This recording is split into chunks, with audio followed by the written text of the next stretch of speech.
برادران ملت اسلامیہ السلام علیکم ورحمۃ اللہ وبرکاتہ۔ الحمدللہ الحنان المنان الذي خلق الانسان وعلمه البيان والصلاة والسلام على رسوله سید الانس والجان وعلى آلہ واصحابہ ذوی الخیر والاحسان، اما بعد فأعوذ باللہ من الشیطان الرجیم، بسم اللہ الرحمن الرحیم۔ لقد جاءکم رسول من انفسکم عزیز علیہ ما عنتم حریص علیکم بالمؤمنین رؤوف الرحیم۔ صدق اللہ مولانا العظیم وبلغنا رسوله النبی الامین المتین المختار الکریم، ونحن على ذلك من الشاہدین والشاکرین والحمد للہ رب العالمین۔ بارگاہ رسالت معاب صلی اللہ تعالیٰ علیہ وسلم میں درود پاک کا ہدیہ پیش کریں۔ اللہم صلی علی سیدنا و مولانا محمد معدن الجود والکرم وآلہ واصحابہ الکرام وابنہ الکریم وبارک وسلم صلاة دائمة سرمدا ابدا۔ قرآن عظیم میں اللہ عز و جل ارشاد فرماتا ہے، بے شک تمہارے پاس وہ رسول آئے جن کو تمہارا تکلیف میں پڑنا دیکھا نہیں جاتا۔ ایسے رسول تمہارے درمیان میں آئے کہ تمہاری تکلیف، تمہاری مصیبت ان سے دیکھی نہیں جاتی۔ دوسری چیز اللہ فرماتا حریص علیکم بالمؤمنین، وہ رسول تمہارے درمیان آئے کہ اگر تم سے انہیں کسی بات کی طلب ہے تو صرف تمہارے ایمان کی، کہ تم ایمان والے ہو جاؤ، رسول کا صرف اور صرف یہ آپ سے مطالبہ ہے۔ تیسری چیز رؤوف الرحیم، وہ رسول تمہارے درمیان آئے جو نہایت ہی نرم دل ہیں اور شفقت کرنے والے ہیں۔ میرے عزیزو، اسی لیے شاعر نے کہا، نبیوں میں رحمت لقب پانے والا، مرادیں غریبوں کی بر لانے والا۔ ایک عرب نے آدمی کا بول بالا کر دیا، خاک کے ذروں کو ہمدوش ثریا کر دیا۔ خود نہ تھے جو راہ پر اوروں کے ہادی بن گئے، کیا نظر تھی جس نے مردوں کو مسیحا کر دیا۔ وہ رسول پاک صلی اللہ تعالیٰ علیہ وسلم کی آمد، جن کے اخلاق و کردار، جن کے اوصاف حمیدہ بیان کرتے کرتے قیامت آ جائے گی، لیکن کما حقہ کوئی بیان نہیں کر سکے گا۔ حضور پاک صلی اللہ تعالیٰ علیہ وسلم کی شان ایک نہیں لاکھوں لوگوں نے بیان کی، لیکن اخیر میں سبوں نے یہی کہا، لیکن رضا نے ختم سخن اس پہ کر دیا، خالق کا بندہ خلق کا آقا کہوں تجھے۔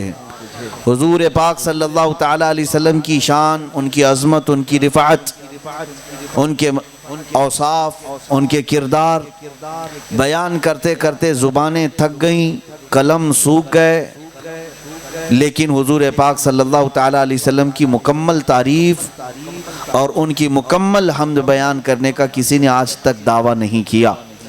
لا يمكن الثناء كما كان حقه، شاعر نے کہا ہے جیسا آپ کی تعریف کرنے کا حق ہے یا رسول اللہ، ایسی کوئی تعریف کر ہی نہیں سکتا۔ اور خود میرے آقا صلی اللہ علیہ وسلم نے ارشاد فرمایا، میری حقیقت کو سوائے میرے رب کے کوئی نہیں جانتا۔ اللہ عز و جل کے علاوہ حضور پاک صلی اللہ تعالیٰ علیہ وسلم کی حقیقت کو کوئی دوسرا نہیں جانتا، یہ خود فرمان مصطفیٰ ہے۔ دوسری بات کہ حضور کا مقام کیا ہے، ان کا مرتبہ کیا ہے، تو کل ملا کر کے اتنی بات اگر ایک لائن میں کہی جائے تو وہ یہ ہے، بعد از خدا بزرگ توئی قصہ مختصر۔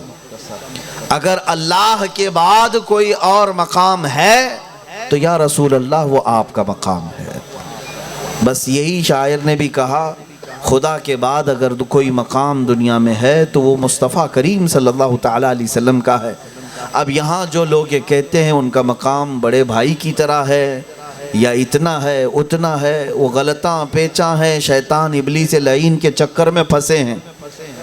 تم کون ہوتے ہو حضور پاک کے علم کو ناپنے والے، ان کی شان کو ناپنے والے، ان کی عظمت کو ناپنے والے؟ تمہاری نگاہیں پوری زندگی بھر بھی اگر سرچ کریں تو حضور کے ناخن پاک تک نہیں پہنچ سکیں گی۔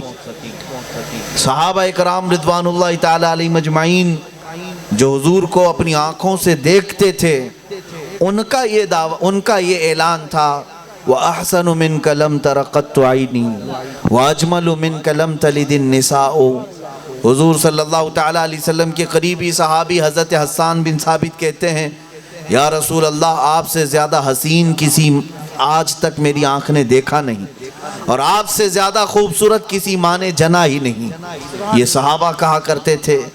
حضور پاک صلی اللہ تعالیٰ علیہ وسلم کے مثل تو دور کی بات ہے، حضور اکرم صلی اللہ تعالیٰ علیہ وسلم کی کسی عضو کے مثل بھی کوئی دوسرا ہو نہیں سکتا۔ مصطفیٰ کریم صلی اللہ تعالیٰ علیہ وسلم کی تعریف جو صحابہ نے کیا وہ زیادہ بہتر ہے۔ آپ کے چچا حضرت عباس صحابی بھی ہیں، چچا بھی ہیں، عرض کرتے ہیں بارگاہ مصطفیٰ میں یا رسول اللہ صلی اللہ تعالیٰ علیہ وسلم، اگر آپ کا نام نہ ہوتا تو آدم علیہ السلام کی توبہ بھی قبول نہ ہوتی، اگر آپ کا ذکر نہ ہوتا تو نوح علیہ السلام کی کشتی کنارے نہیں لگتی، اگر آپ کا ذکر پاک نہ ہوتا تو یونس علیہ السلام مچھلی کے پیٹ سے باہر نہ آتے۔ یا رسول اللہ صلی اللہ تعالیٰ علیہ وسلم، آپ کے نام ہی کی برکت ہے کہ ابراہیم علیہ السلام کو آگ نے نہیں چھوا، اسماعیل علیہ السلام کے گردن پر چھری چلائی گئی، یہ آپ کے نور ہی کی برکت تھی کہ ان کی گردن نہیں کٹی۔ عزیزان گرامی، یہ باتیں کون کہہ رہا ہے؟ صحابی رسول حضرت عباس رضی اللہ تعالیٰ عنہ حضور کی شان میں سامنے کھڑے ہو کر کے عرض کرتے ہیں۔ تو آپ مجھے بتائیں، صحابی کی تعریف زیادہ احسن ہے یا پھر وہابی کی تعریف زیادہ احسن ہے؟ حضور پاک صلی اللہ تعالیٰ علیہ وسلم کی بارگاہ میں جو صحابہ نے تعریف کیا، ظاہر سی بات ہے انہوں نے اپنی آنکھوں سے دیکھا حضور پاک صلی اللہ تعالیٰ علیہ وسلم کے صبح شام ان کے حرکات و سکنات کو دیکھا، تبھی تو صحابہ پکار کر کہتے تھے یا رسول اللہ صلی اللہ تعالیٰ علیہ وسلم، آپ سے زیادہ حسین کوئی ہے ہی نہیں دنیا میں، بلکہ کسی ماں نے آج تک جنا ہی نہیں۔ عزیزان گرامی وقار، رسول پاک صلی اللہ تعالیٰ علیہ وسلم کی خصوصیات جو بیان کی گئی ہیں، ان میں سے چند خصوصیات میں عرض کر کے آگے آیت کریمہ پر میں تشریح اور تفسیر کے طور پر آپ کے سامنے بات عرض کرتا ہوں۔ اللہ کے حبیب صلی اللہ تعالیٰ علیہ وسلم کی خصوصیات تھیں، کوئی آج کیا قیامت تک یہ دعویٰ نہیں کر سکتا کہ نبی کو جو خصوصیت ملی تھی وہ مجھے بھی ملی ہے، کوئی نہیں کہہ سکتا۔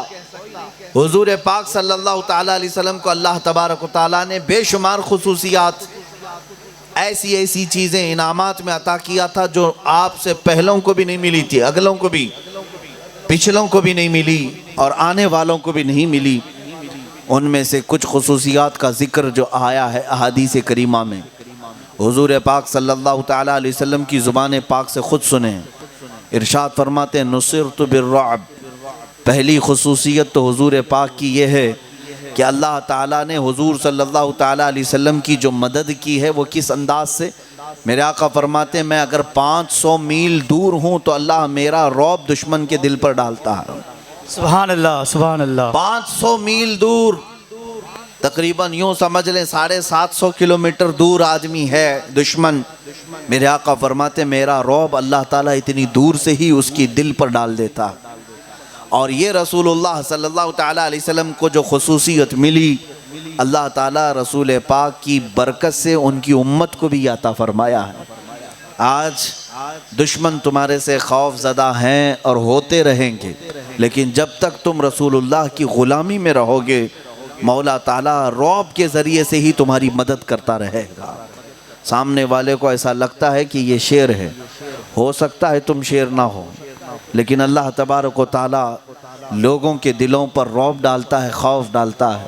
یہ اللہ تعالیٰ نے اپنے نبی کو خصوصیت عطا کی۔ اور جو دوسری خصوصیات ہیں میں آپ کو بتاؤں، حضرت ام سلیم رضی اللہ تعالیٰ عنہ ایک صحابیہ ہیں، اکثر حضور پاک صلی اللہ تعالیٰ علیہ وسلم دوپہر کے وقت ان کے گھر جا کر آرام فرماتے، اور کبھی گرمی کے دن ہوتے رسول پاک صلی اللہ تعالیٰ علیہ وسلم کی پیشانی مبارک اور جسم سے پسینہ گرتا تھا جب آپ سوئے ہوتے۔ حضرت ام سلیم صحابیہ ہیں، یہ فرماتی ہیں کہ جب رسول پاک صلی اللہ علیہ وسلم گرمیوں کے دنوں میں آرام فرماتے، پسینے کے قطرے گرتے تو میں ایک شیشی میں جمع کر لیا کرتی، ایک دن رسول پاک صلی اللہ تعالیٰ علیہ وسلم بیدار ہوئے اور پوچھا ام سلیم یہ کیا کر رہی ہے؟ انہوں نے عرض کیا کہ یا رسول اللہ صلی اللہ علیہ وسلم اس کو ہم جمع کرتی ہیں اور مدینہ طیبہ میں جب کسی کی شادی ہوتی ہے دلہنوں کو یہ عطر کے طور پر لگایا جاتا ہے۔ سبحان اللہ سبحان اللہ۔ کس چیز کو؟ رسول اللہ صلی اللہ علیہ وسلم کے پسینے مبارکہ کی بوندوں کو۔ واللہ جو مل جائے میرے گل کا پسینہ، مانگے نہ کبھی عطر نہ پھر چاہے دلہن پھول۔ میرے عزیزو یہ رسول اللہ صلی اللہ علیہ وسلم کی خصوصیت تھی۔ اب اتنا ہی نہیں، وہ دلہنوں کو لگایا کرتی تھی۔ روایات یہ بتاتی ہیں کہ یہ پسینہ مبارکہ حضور پاک صلی اللہ علیہ وسلم کا جن دلہنوں کو لگایا گیا، شادی کے وقت جن دلہنوں کو لگایا گیا، ان دلہنوں کے جسم پر یہ خوشبو تو تھی، لیکن ان کی اولاد میں 7ویں پشت تک وہ خوشبو آیا کرتی تھی۔ یہ خصوصیت رسول اللہ صلی اللہ تعالیٰ علیہ وسلم کے صرف پسینے مبارکہ کی ہے۔ لوگ برابری کا دعویٰ کرنے نکلے، اپنے پسینے بھی سونگ کر کے دیکھ لے ہیں، تمہیں خود قے آ جائے، الٹی آ جائے۔ مصطفیٰ کریم صلی اللہ تعالیٰ علیہ وسلم کے ایک بوند پسینے کا یہ اعجاز ہے کہ 7 پشتوں تک اولاد میں بھی خوشبو آتی ہے۔ عزیزان گرامی وقار، رسول پاک صلی اللہ تعالیٰ علیہ وسلم کے جسم ناز پر کبھی مکھی نہیں بیٹھتی۔ حضور پاک صلی اللہ تعالیٰ علیہ وسلم کے جسم اطہر پر کبھی مچھر نہیں بیٹھا۔ پوری زندگی بھر کبھی آپ کے جسم پاک پر نہ مکھی بیٹھی نہ مچھر بیٹھا، قریب تک نہیں آتے تھے۔ یہ خصوصیت تھی رسول اللہ کی۔ برابری کا دعویٰ کرنے والے اپنے جسموں پر دیکھیں کتنی مکھیاں بیٹھتی ہیں۔ ہاں تمہارے ہاں تو مچھردانی لگانے کے بعد بھی گھس آتے ہیں، آل آؤٹ بھی ان کو نہیں روک پاتا۔ بہت ساری چیزیں لگا کر کے بھی مچھروں سے اپنے آپ کو بچا نہیں پاتے۔ وہ اللہ تعالیٰ نے اپنے حبیب پاک صلی اللہ علیہ وسلم کو خصوصیت عطا کی تھی کہ زندگی بھر کبھی نہ آپ کے جسم ناز پر مچھر بیٹھا اور نہ ہی مکھیاں بیٹھی۔ عزیزان گرامی یہ اتنی خصوصیت نہیں ہے، اب لعاب پاک کی خصوصیت تو دیکھیں۔ حضور پاک صلی اللہ علیہ وسلم کا جو تھوک شریف ہے، کتنے ایسی حدیثیں موجود ہیں کہ صحابہ اکرام رضوان اللہ تعالیٰ علیہ مجمعین بیان کرتے ہیں۔ خیبر کا وہ جنگ کا موقع ہے جب قلعے کا محاصرہ کیا تھا صحابہ نے۔ یہودیوں کا قلعہ ہے اور مشہور ہے خیبر کی جنگ، جنگ خیبر، اور کس نام سے مشہور ہے وہ بھی آپ کو پتہ ہونا چاہیے۔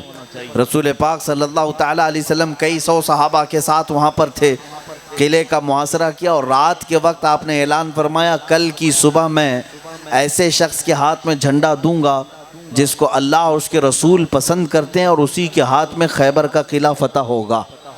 دوسری صبح ہوئی، صحابہ سب جمع ہوئے، رسول پاک صلی اللہ تعالیٰ علیہ وسلم نے اعلان کیا تھا، صحابہ کہتے ہیں ہم اس انتظار میں کہ ہمیں یہ جھنڈا مل سکتا ہے، پوری رات جاگتے رہے، دعا کرتے رہے۔ صبح جب سب صحابہ جمع ہوئے تو میرے آقا صلی اللہ علیہ وسلم نے جو نام پکارا وہ ارشاد فرمایا علی کہاں ہے؟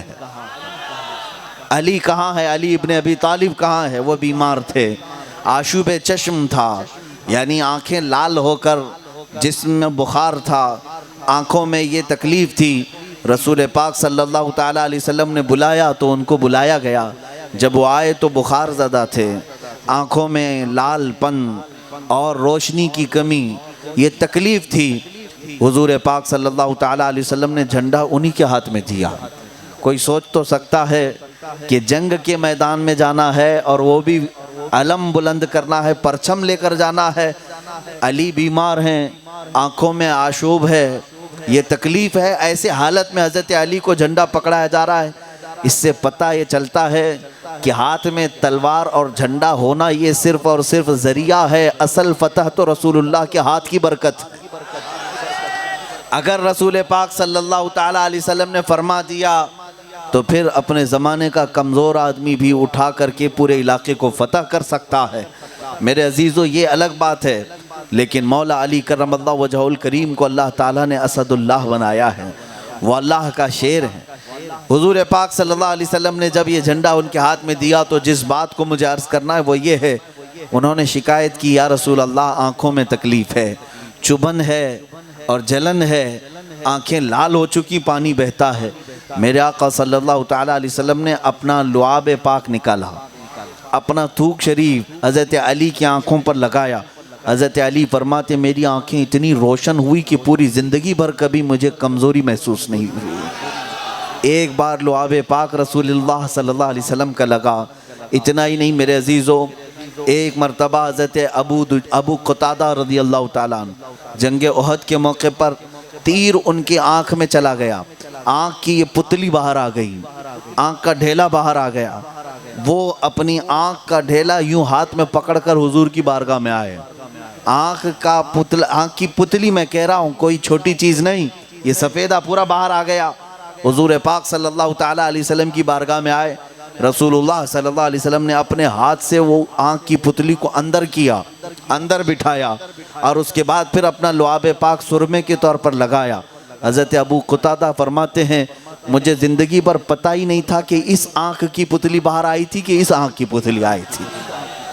اسی لیے تو امام اہل سنت فاضل بریلوی رضی اللہ تعالیٰ عنہ نے عرض کیا، شافی و نافی ہو تم، وافی و کافی ہو تم، درد کو کر دو دوا، تم پہ کروڑوں درود۔ آنکھ عطا کیجئے اس میں ضیاء دیجئے، جلوہ قریب آ گیا تم پہ کروڑوں درود۔ سبحان اللہ، سبحان اللہ۔ عزیزان گرامی وقار، بارگاہ مصطفیٰ صلی اللہ علیہ وسلم میں صحابہ آتے تھے اپنی بیماریاں لے کر، اپنی تکلیفیں لے کر، لیکن اس زمانے میں کوئی یہ نہیں کہتا تھا کہ آنکھ دینے والا اللہ ہے، وہاں کیوں نہیں جاتے۔ صحابہ کا عقیدہ یہ تھا اللہ ہی دیتا ہے لیکن دروازہ رسول اللہ کا ہوتا ہے۔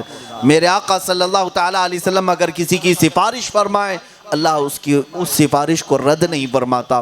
لعاب پاک کی بات عرض کر رہا تھا، غار ثور میں حضرت ابوبکر صدیق رضی اللہ تعالیٰ عنہ بھی فرماتے ہیں کہ جب میں نے غار کے سارے سوراخوں کو کپڑوں سے بھر دیا، ایک سوراخ باقی تھا جس پر میں نے اپنی ایڑی لگائی تھی کہ کوئی جانور، کوئی گزن پہنچانے والا کیڑا مکوڑا بچھو سانپ آ نہ سکے۔ میری ایڑی کو ایک سانپ نے ڈس لیا اور اتنی تیز ڈسا کہ زہر چڑھتا ہوا ران تک آ گیا، اور پھر بھی میں پیر نہیں ہٹا رہا تھا، اس لیے کہ رسول اللہ صلی اللہ علیہ وسلم غار میں میرے ساتھ آرام فرما تھے۔ حضور کرم صلی اللہ علیہ وسلم نے خود پوچھا ابو بکر کیا بات ہے؟ کہا یا رسول اللہ سانپ مجھے کاٹ رہا ہے۔ رسول پاک صلی اللہ علیہ وسلم نے ارشاد فرمایا تم اپنا پیر ہٹاؤ، وہ سانپ مجھے کاٹنے نہیں بلکہ مجھے دیکھنے آیا ہوا ہے۔ سانپ زیارت کا مشتاق ہے۔ حضور پاک صلی اللہ تعالیٰ علیہ وسلم کی زیارت کے بعد وہ سانپ واپس چلا گیا۔ اب جو بات عرض کرنی ہے وہ یہ ہے، زہر سانپ کا ہے، وہ بھی بڑے پرانے سانپ کا ہے۔ حضرت ابوبکر صدیق کہتے ہیں اللہ کے نبی صلی اللہ علیہ وسلم نے اپنا لعاب پاک میرے پیر میں لگایا، جہاں سانپ کاٹا تھا وہاں پر میرے آقا صلی اللہ علیہ وسلم نے اپنا لعاب پاک لگایا۔ صدیق اکبر فرماتے ہیں وہ زہر ایسا اترا کہ پوری زندگی بھر مجھے کبھی احساس تک نہیں ہوا کہ سانپ نے کبھی کاٹا تھا۔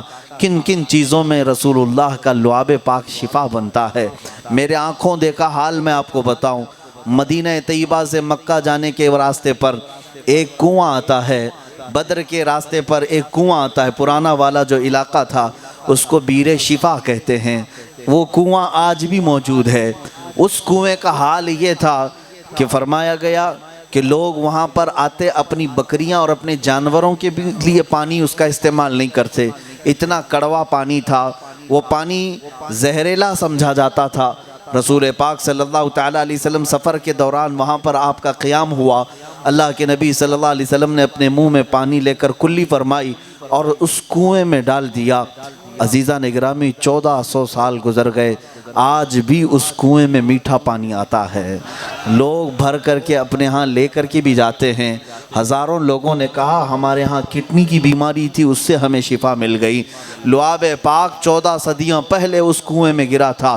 لیکن ایک بات یہ بھی میں بتا دوں، میں نے جو کہا آنکھوں دیکھا حال وہ یہ ہے کہ ہر سال حاضری کا موقع ملتا تھا، ہم پانی بھر کر کے وہاں سے لاتے تھے، کیونکہ ہم الحمدللہ اہل سنت و جماعت میرے مصطفیٰ کے نام جہاں سے ریلیٹڈ ہے اپنی جان دینے کو تیار ہو جاتے ہیں۔ پانی ہم بھی لے آیا کرتے، لیکن یہ ظالم سعودی جو آج یہاں پر حضور پاک صلی اللہ تعالیٰ علیہ وسلم کے شہر پاک پر غلبہ حاصل کیے ہوئے، حکومت اور تخت حاصل کیے ہوئے اور ظالمانہ وہاں پر حکومت چلا رہے ہیں، ان لوگوں کے طور طریقے ایسے ہیں، اللہ کی پناہ حضور پاک صلی اللہ علیہ وسلم سے ریلیٹڈ چیزوں کو تو انہوں نے چن چن کر کے ختم کیا، اور یہودیوں کی چیزوں کو آج بھی وہ قائم رکھنا چاہتے ہیں۔ سینما تھیٹر کھل جائے ان کو فرق نہیں پڑتا، وہاں پر بار اور شراب کے اڈے کھولے جائیں انہیں فرق نہیں پڑتا، لیکن حضور پاک نے جس کنویں میں لعاب ڈالا اس کنویں کے ساتھ انہوں نے کیا کیا کیا پتہ ہے؟ اکثر یہ آتے ہیں متوع، وہاں کے جو مولوی ہیں آ کر کے اس کنویں میں سیمنٹ ڈال دیتے ہیں تاکہ کنویں میں بند ہو جائے پانی، اور وہاں آنے والوں کو گرفتار کرتے ہیں، پکڑتے ہیں۔ سیمنٹ ڈالا، ایک مرتبہ ڈامر ڈال دیا پورا، اور ایک مرتبہ کیمیکل ڈالا پورا، کیمیکل بھی ڈالا ہے اس میں، سیمنٹ بھی ڈالا ہے، ڈامر بھی ڈالا ہے، لیکن اس کے باوجود بھی ہم دیکھتے ہیں آج بھی میٹھا پانی آتا ہے۔ پانی ہے کہ رکنے کا نام نہیں لیتا۔ تم اپنی طاقت آزماتے رہو، تم ڈامر ڈالو، تم سیمنٹ ڈالو، تم کیمیکل ڈالو، پوری دنیا کی طاقتیں مل کر کے بھی میرے آقا کے لعاب کا مقابلہ نہیں کر سبحان سکتی۔ اللہ۔ نعرہ تکبیر، نعرہ رسالت، نعرہ رسالت، علماء اہل سنت، علماء اہل سنت، سرکار کی آمد، آقا کی آمد، مدنی کی آمد۔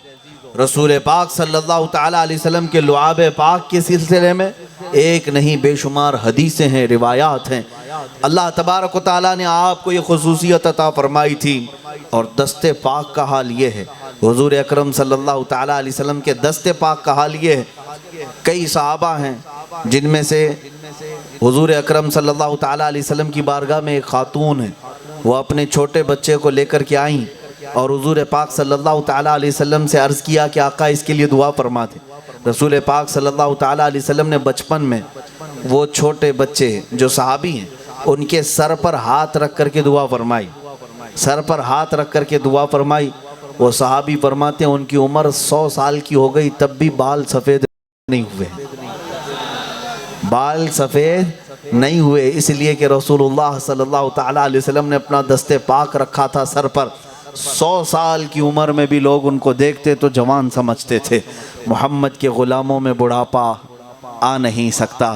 عزیزان گرامی وقار، حضور اکرم صلی اللہ تعالیٰ علیہ وسلم کے دست پاک کی برکت، حضرت عکاشہ رضی اللہ تعالیٰ عنہ ایک صحابی ہیں، جنگ بدر میں وہ شریک تھے۔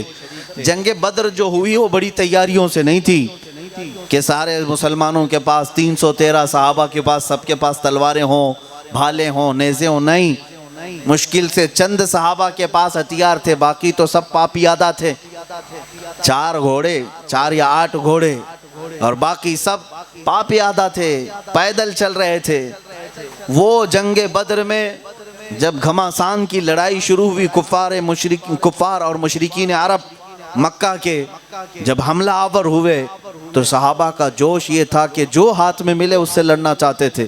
حضرت عکاشہ ایک صحابی ہیں، وہ کہتے ہیں میں بارگاہ مصطفیٰ صلی اللہ علیہ وسلم میں آیا، رسول پاک صلی اللہ تعالیٰ علیہ وسلم سے انہوں نے عرض کیا کہ آقا غریبی کا حال ہے، میرے پاس نہ تلوار ہے، نہ نیزہ ہے، نہ تیر ہے، کچھ نہیں ہے، لیکن لڑنے کا جذبہ جوان ہے۔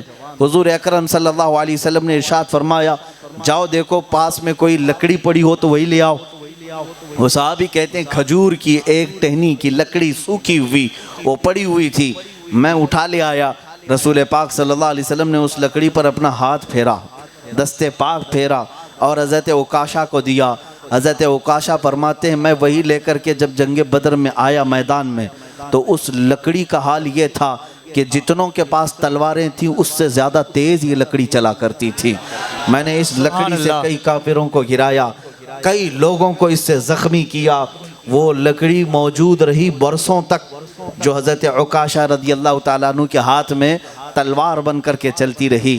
وہ دست مصطفیٰ ہی ہے میرے آقا صلی اللہ تعالیٰ علیہ وسلم کا ہاتھ مبارک ہے کہ جس سے لگ جائے اس کی قسمت بدل جائے۔ ایک بار صحابہ کرام رضوان اللہ تعالیٰ علیہ مجمعین حضور صلی اللہ تعالیٰ علیہ وسلم کی بارگاہ میں درس کے لیے جو بیٹھا کرتے تھے، رات ہو گئی، صحابہ حضور صلی اللہ تعالیٰ علیہ وسلم سے تعلیم حاصل کرتے رہے۔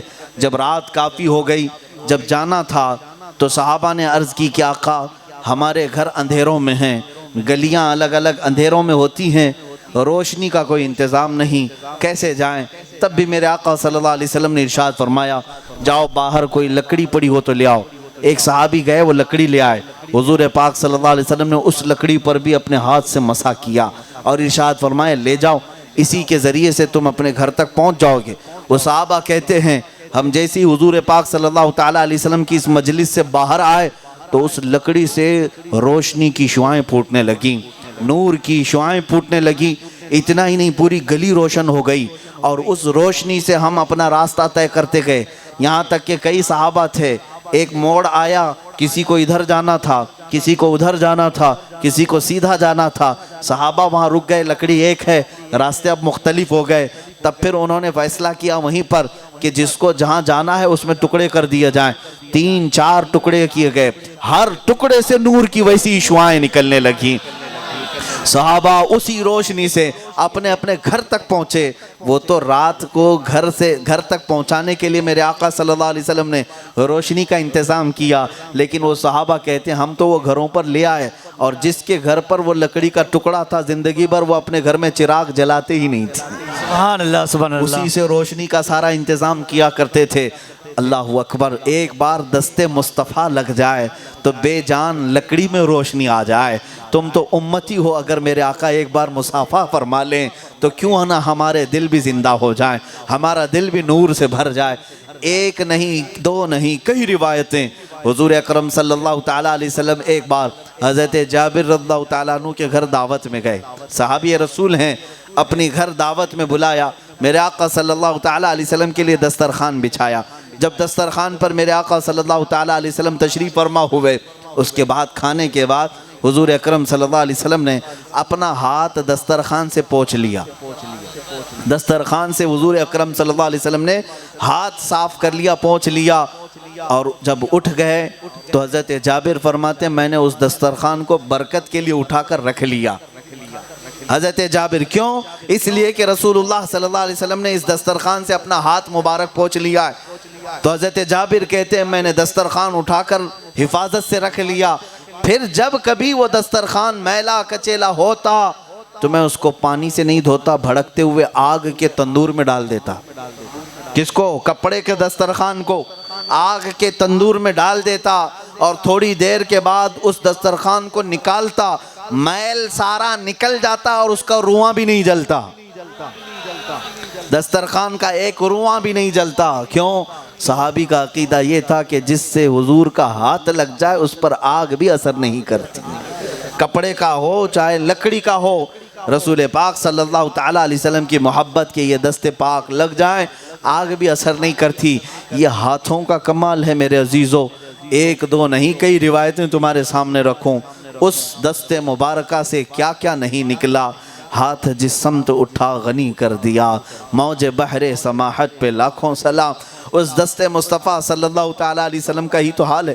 حدیبیہ کے موقع پر صحابہ کہتے ہیں ہم 1400 کی تعداد میں تھے، 1400 کی تعداد میں تھے، پانی کی ایسی قلت آ گئی کہ اب ہمارے پاس پانی ہی نہیں تھا ہمارے جانوروں کو پلانے کے لیے، بلکہ ہمیں پینے کے لیے بھی پانی نہیں رہ گیا۔ رسول پاک صلی اللہ تعالیٰ علیہ وسلم کے پاس سارے صحابہ آئے، عرض کیا کہ آقا پانی کی شدید قلت ہے، کیا کیا جائے؟ حضور اکرم صلی اللہ تعالیٰ علیہ وسلم نے ایک برتن منگوایا اور اس میں اپنا ہاتھ رکھا، اور اس کے بعد صحابہ کہتے ہیں حضور اکرم صلی اللہ تعالیٰ علیہ وسلم کی ہر انگلی کے بیچ سے پانی کا فوارہ جاری تھا، اور صحابہ اس سے پانی بھرتے تھے، پیتے تھے، جانوروں کو پلاتے تھے، یہاں تک کہ صحابہ کہتے ہیں وہ پانی اتنی دیر تک آتا رہا۔ کہاں سے؟ پہاڑ سے، جھرنوں سے نہیں، پتھر کے سوتے اور چشمے سے نہیں، مصطفیٰ کریم کے دست مبارکہ سے، 5 انگلیوں کے بیچ سے یہ پانی کے فوارے جاری رہے۔ صحابہ فرماتے ہیں ہم 1400 کی تعداد میں تھے، ہم سبوں نے پانی پیا بھی، اپنے مشکوں میں بھرا بھی، اور اونٹوں کو پلایا بھی۔ قسم رب ذوالجلال کی اگر ہم 15,000 بھی ہوتے تو یہ پانی ہمارے لیے کافی ہو جاتا، وہ دست پاک سے نکلا ہوا پانی۔ اسی لیے فاضل بریلوی امام عشق و محبت فرماتے ہیں انگلیاں ہیں فیض پر ٹوٹے ہیں پیاسے جھوم کر، انگلیاں ہیں فیض پر ٹوٹے ہیں پیاسے جھوم کر، ندیاں پنجاب رحمت کی ہیں جاری، واہ واہ، ندیاں پنجاب رحمت کی ہیں جاری، واہ واہ میرے عزیزو، رسول پاک صلی اللہ تعالیٰ علیہ وسلم کے دست مبارکہ کا ہی تو یہ کرم ہے کہ جسے عطا کیا تو بے حساب عطا کیا۔ جس صحابی کو حضور اکرم صلی اللہ تعالیٰ علیہ وسلم نے ایک کھجور کا دانہ بھی عطا کیا، اس میں بھی اللہ نے بے پناہ برکتیں عطا فرمائی۔ اب رسول اللہ صلی اللہ تعالیٰ علیہ وسلم کی جو خصوصیات ہیں اس میں ہر عضو کی اگر میں بات بیان کروں بڑی طویل گفتگو ہوگی۔ نبی رحمت صلی اللہ تعالیٰ علیہ وسلم کو اللہ نے خصوصیت عطا کی، آپ کے قدمائے ناز کا حال یہ تھا کہ اگر پتھر پر حضور قدم رکھتے تو پتھر پر آپ کے تلووں کا نشان آ جایا کرتا تھا، پتھر اپنے سینے میں حضور پاک کے قدموں کا نشان لے لیا کرتے۔ آج بھی حضور پاک صلی اللہ علیہ وسلم کے قدم کے نشان بہت ساری جگہوں پر زیارت کے لیے رکھے جاتے ہیں، دکھائے جاتے ہیں۔ یہ کیوں؟ آپ اور ہم چل کر کے دکھائیں کسی پتھر پر کیا نشان آ سکتا ہے؟ لیکن رسول اللہ کے قدم کی خصوصیت تھی، سخت پتھر پر اگر پاؤں رکھتے تو اس پتھر پر آپ کے قدم کا پورا نشان آتا تھا۔ ایسے نہیں کہ پانی کا نشان آ گیا، بلکہ پتھر اندر کی طرف دھس جاتا تھا اور حضور اکرم صلی اللہ علیہ وسلم کا پورا نشان لے لیتا۔ اس خصوصیت کے متعلق فرمایا گیا ہر پتھر یہ خواہش کرتا کہ میرے سینے پر قدم رسول کا نقش جم جائے، موم کی طرح وہ نرم ہوتا اور رسول اللہ کے قدموں کو اپنے اندر نقش کر لیا کرتا۔ اعلیٰ حضرت فاضل بریلوی رضی اللہ تعالیٰ عنہ نے یہی تو دعا کیا تھا، دل کرو ٹھنڈا میرا وہ کفے پا چاند سا۔ رسول اللہ کا جو قدم ناز کا تلوے کا جو نقش ہے، اعلیٰ حضرت فرماتے وہ چاند کی طرح خوبصورت تھا۔ دل کرو ٹھنڈا میرا وہ کفے پا چاند سا، سینے پہ رکھ دو ذرا تم پہ کروڑوں عزیزان گرامی وقار، حضور اکرم صلی اللہ تعالیٰ علیہ وسلم کی نگاہ ناز، آپ کے سماعت کے کانوں کا حال یہ ہے۔ فاضل بریلوی نے فرمایا جس طرف اٹھ گئی دم میں دم آ گیا، اس نگاہ عنایت پہ لاکھوں سلام، اور دور و نزدیک کے سننے والے وہ کان لال کرامت پہ لاکھوں سلام۔ یہ باتیں میں کیوں عرض کر رہا ہوں؟ توجہ چاہتا ہوں۔ حضور کی خصوصیات یہ تھی کہ حضور اکرم صلی اللہ تعالیٰ علیہ وسلم کتنا دیکھتے تھے، کہاں تک دیکھتے تھے۔ لوگ آج اسی میں غلطاں پیچاں ہیں، بہت سارے لوگ اسی میں فرقے بنا چکے۔ حضور کو پیٹ پیچھے کا علم نہیں تھا، دیوار پیچھے کا علم نہیں تھا۔ ارے نادانو، اور کوئی غیب کیا تم سے نہا ہو بھلا، جب نہ خدا ہی چھپا تم پہ کروڑوں درود۔ انہوں نے اپنے آنکھوں سے، اپنے ماتھے کی آنکھوں سے پوری ذات خداوندی کو دیکھا، تو اب کائنات کا کون سا ذرہ مصطفیٰ کی آنکھوں سے چھپا ہے؟ حضور اکرم صلی اللہ علیہ وسلم خود ارشاد فرماتے ہیں، مسلم شریف کی حدیث ہے، رسول پاک صلی اللہ علیہ وسلم فرماتے ہیں میں پوری دنیا کو ایسے دیکھ رہا ہوں جیسے اپنے ہتھیلی کو دیکھتا ہوں۔ پوری دنیا کو، اس کے مشرق و مغرب کو اللہ نے میرے سامنے سمیٹ دیا ہے۔ ان اللہ زوا لی الارض، حضور صلی اللہ علیہ وسلم فرماتے ہیں اللہ نے پوری روئے زمین کو سمیٹ کر کے میرے سامنے ایسے رکھا ہے جیسے میں اپنے ہتھیلی کو دیکھ رہا ہوں، پوری کائنات کو دیکھ رہا ہوں۔ حضور اکرم صلی اللہ تعالیٰ علیہ وسلم پیٹ پیچھے کا بھی ویسے ہی دیکھتے تھے جیسے اپنے سامنے کا دیکھا کرتے۔ ایک مرتبہ نماز سے فارغ ہونے کے بعد حضور اکرم صلی اللہ تعالیٰ علیہ وسلم مصلی سے پیچھے گھوم کر کے صحابہ کو تلقین کرتے ہیں، تم میں سے جو لوگ رکوع اور سجدے کے متعلق حضور تنبیہ کر رہے ہیں، رکوع ایسا کیا کریں، سجدہ ایسا کیا کریں۔ ارے میاں پیچھے مقتدی کون کیسا سجدہ کر رہا ہے، کون کیسا رکوع کر رہا ہے، یہاں امام کو کیا پتا چلتا ہے؟ لیکن رسول اللہ صلی اللہ علیہ وسلم نماز پڑھاتے تو پیچھے کس کا رکوع صحیح ہوا، کس کا سجدہ صحیح ہوا، یہ بھی میرے آقا کو اس بات کا علم تھا۔ اور پیچھے گھوم کر کے میرے آقا صلی اللہ علیہ وسلم جب بیان کر رہے تھے، صحابہ نے کہا یا رسول اللہ صلی اللہ تعالیٰ علیہ وسلم کیا ہمارا رکوع اور سجدہ آپ دیکھ رہے تھے؟ میرے مصطفیٰ ارشاد فرماتے ہیں رکوع و سجدہ نہیں بلکہ تمہارے دلوں میں گزرنے والے حالات کو بھی دیکھ رہا تھا۔ حضور اکرم صلی اللہ تعالیٰ علیہ وسلم کی وہ نگاہیں تو تھی۔ جنگ بدر میں ان کے چچا حضرت عباس قیدی ہو کر کے آئے، گرفتار ہو کر آئے، کافروں کی طرف سے لڑنے کے لیے آئے تھے، لیکن حضرت عباس جب قیدی ہو کر کے آئے تو حضور نے اعلان یہ کیا تھا کہ جو بھی قیدی ہے اگر اس کے پاس مال ہے فدیہ دے کر کے آزاد ہو سکتا ہے، فدیہ دے کر کے چھوٹ سکتا ہے، جا سکتا ہے۔ تو جس کے پاس جتنا مال تھا وہ دیتا اور چھوٹ کر کے چلا جاتا، اور جس کے پاس نہیں تھا وہ مدینے تک قیدی بنا کر کے لایا گیا۔ حضرت عباس کا جب نمبر آیا حضور پاک صلی اللہ علیہ وسلم نے ان سے کہا کہ آپ کے پاس جو کچھ بھی ہے وہ جنگ کا اصول ہے، قیدی ہیں آپ. اور ہوتا تو یہ ہے کہ سامنے والوں کو مار دیا جاتا. یہ تو رحمت تھی رسول اللہ کی. یہ تلوار اٹھانے والوں کو بھی معاف کر رہے تھے، فدیہ دو اور آزاد ہو جاؤ. حضرت عباس اس وقت تک ایمان لائے ہوئے نہیں تھے، کافروں کی طرف سے آئے تھے. کہا ہمارے پاس کچھ بھی نہیں ہے، مال کچھ بھی نہیں ہے، میں ابھی کچھ بھی مال نہیں رکھتا. حضور پاک نے کیا فرمایا؟ کہا چچا جان، مکہ سے نکلنے کے وقت اپنی بیوی ام الفضل کو چند سکے درہم و دینار تم نے دیے ایک پوٹلی میں باندھ کر اور محفوظ جگہ چھپانے کے لیے کہا تھا، وہ مال کہاں ہے؟ مدینے میں بیٹھے ہوئے رسول اللہ صلی اللہ علیہ وسلم، مکہ میں عباس نے اپنی بیوی ام الفضل کو جو پیسے دیے، جو درہم و دینار دیے اور جہاں رکھنے کے لیے کہا، وہ خبر میدان بدر میں میرے آقا دے رہے ہیں. عباس کہتے ہیں اب مجھے یقین ہو گیا کہ تم اللہ کے نبی ہو. یہ بات میری بیوی کے علاوہ کسی کو نہیں معلوم تھی کہ میں نے پیسے دیے ہیں اور چھپا کر رکھنے کے لیے کہا. اور حضرت عباس اس وقت ایمان لے آئے، کلمہ طیبہ پڑھا اور داخل اسلام ہو گئے. عزیزان گرامی وقار، حضور اکرم صلی اللہ تعالیٰ علیہ وسلم کی وہ نگاہیں جو مدینہ طیبہ میں بیٹھ کر کے مکہ کی خبریں لیتی ہوں، تو کیا ان نگاہوں سے کوئی چیز چھپی ہوئی ہے؟ اسی طرح آپ کی نگاہ ناز اور آپ کی سماعت پاک کی ایک حدیث اور ملتی ہے، میں آپ کو سناتا ہوں. حضور اکرم صلی اللہ تعالیٰ علیہ وسلم مسجد نبوی میں ہیں. ایک شخص تھا عمیر بن وہب، جو جنگ بدر میں حضور کے خلاف لڑنے کے لیے آیا، اور اس کا بیٹا بھی آیا. بیٹا قیدی ہو کر گرفتار ہو گیا حضور کے پاس، اور عمیر بھاگ گیا، مکہ آ گیا. تو جب مکہ آیا تو روز یہ پلان کرتا تھا، میرا بیٹا تو قیدی ہو گیا محمد صلی اللہ علیہ وسلم اور ان کے صحابہ کے پاس، کیسے اسے چھڑاؤں، کیسے اسے آزاد کراؤں. اسی فکر میں روز دن رات کاٹتا تھا، اور مال کی کمی بھی تھی، غریب بھی تھا. اتفاق سے ایک اور شخص مکہ میں تھا، صفوان، اس کے باپ کو صحابہ نے بدر کے میدان میں قتل کیا تھا. وہ بھی بھڑاس رکھا ہوا تھا کہ میرے باپ کو انہوں نے قتل کیا، میں بدلہ لوں گا. تو ایک دن وہ صفوان خدیم کعبہ کے پاس، خانہ کعبہ کے پاس آیا، عمیر کو دیکھا، پوچھا عمیر کس ٹینشن میں ہوں، کیا فکر ہے؟ کہا میرا بیٹا محمد کے پاس قیدی ہے، میں سوچتا ہوں کیسے چھڑاؤں. صفوان بہت مالدار شخص تھا، اس نے کہا کہ میرے پاس ایک راستہ ہے، میں تلوار بھی دوں گا، پیسہ بھی دوں گا، مال بھی دوں گا، اور تیرا جتنے لوگوں کا قرضہ ہے سب چکا بھی دوں گا. تو جا تلوار لے کر تیرے بیٹے کی خیریت معلوم کرنے کے بہانے جا کر محمد کا قتل کر دے صلی اللہ علیہ وسلم. صفوان نے یہ پلان بنایا، اور یہ دونوں لوگوں نے کہاں بیٹھ کر کے پلان کیا؟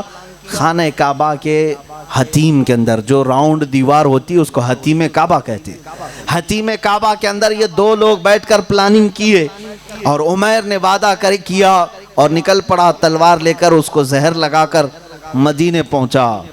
جب مدینے آیا تو ارادہ تو برا تھا، لیکن بہانہ کیا تھا؟ اس کا بیٹا قیدی تھا حضور کے پاس. حضرت عمر مسجد نبوی کے باہر صحابہ کے ساتھ کھڑے تھے. جیسی حضرت عمر نے دیکھا یہ عمیر بن وہب آیا ہے تلوار لے کر، آپ نے صحابہ سے کہا پکڑو اس کتے کو، اس لیے کہ بدر کے میدان میں دشمنوں کے ساتھ آیا تھا اور یہاں کس نیت سے آیا ہے. صحابہ نے پکڑ لیا، گردن میں رومال ڈال کر کے گھمایا. حضرت عمر نے کہا تو کیوں آیا ہے؟ اس نے کہا نہیں، بس میں میرے بیٹے کے حال چال پوچھنے آیا ہوں. کہا تیرا حال چال میں بعد میں لیتا ہوں، پہلے رسول اللہ سے پوچھ کے آتا ہوں تیرا کیا کرنا ہے. اندر آئے مسجد نبوی میں، حضور اکرم صلی اللہ علیہ وسلم سے عرض کیا حضرت عمر نے کہ یا رسول اللہ صلی اللہ علیہ وسلم، وہ عمیر بن وہب آیا ہے جس کو شیطان قریش کہا جاتا ہے.